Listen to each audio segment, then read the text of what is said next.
Okay, so I was messing around with it a little bit more just to find a solution for you. And what I'm going to show you is just another way to do this fillet edge. If I go to chain edges like we've done before and then hit enter, we can hit the preview yes before it was preview no. So then we can just test it before we hit enter to see if this edge is going to work. So I'm going to hit enter now that I've selected preview yes. Now with a 1, a unit with a curvature of 1, that's not going to work. Now we're getting a little bit closer here. That's a little rumply, so that makes it worse. And now you can just start adjusting this to where we can see if it will fit this odd curve on this corner. So if I go a little bit smaller, what are we at now? 0.9, 0.09. Okay, it looks like about 0.8. 0.8 will work, right? That's the largest we can get without messing up that corner or changing our geometry. So I'm just going to accept that and hit enter. Now we can try and do the same for the back side. And when I tested this just a minute ago, it gave us another problem. So there's a workaround. We're going to test this out. Fillet edge. I'm going to wrap these, chain edge, enter. Make sure preview is on, enter. Now we've got radius of 1. If I start dragging this and type 0.08, do the same for this other radius that's given us over here. Start dragging it 0.08. Okay, that actually worked. And funny enough, sometimes things just don't work out. It didn't work out for me a second ago, and I was going to show you a workaround.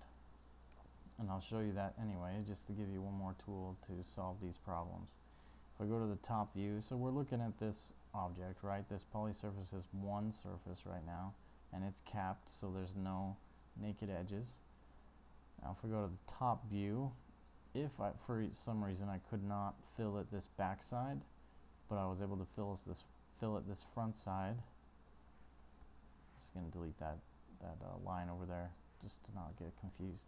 What you can do is for an object that's symmetrical front to back like this, you can just cut the back off and then mirror the front, which the fillet worked on for the back side. So I'll just show you how to do that. If you go to the top view and just grab a polyline, hold shift to make it straight, hit enter.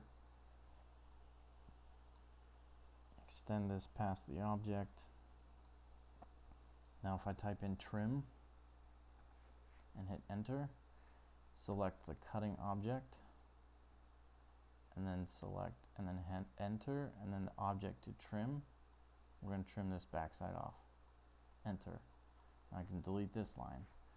Now this is still, oh good, we haven't joined these, so that's fine. So now this, if I wanted to just mirror this to the backside along, so I typed in mirror and then I'm hit enter after selecting this object.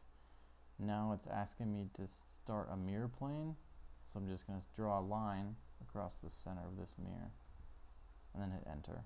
Done. Now we've got two of these objects. If we go back to perspective, now I would have the same fillet front to back if the back didn't work out like it did. And then you can hit join to make that one object, or you can select both objects and type Boolean union and join those.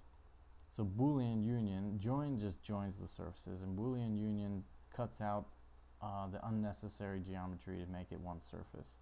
So for instance, if I start adding objects like this extra handhold on the side, or this flash button on whatever it is, flash over here, or whatever object this is for a carabiner, or whatever these added on objects are.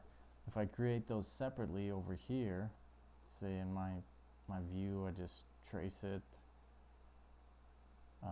you can draw a curve, a simple curve, and then revolve that curve in a full circle to create an object, and then move that object so it's intersecting your camera, and then Boolean union those, and it'll get rid of the extra geometry and make one surface, exterior surface of that. So that's how you can work around that. So hopefully this helped a little bit. I'm not exactly sure if I answered your question, but just start adding objects, a little bit more detail on this, and it's looking really good. So I say keep going, and it's going to be fine. And I'm getting back to you so late. I know it's due today, but I'm giving more people leeway, so we'll probably be fine if you submit this tomorrow. Thanks.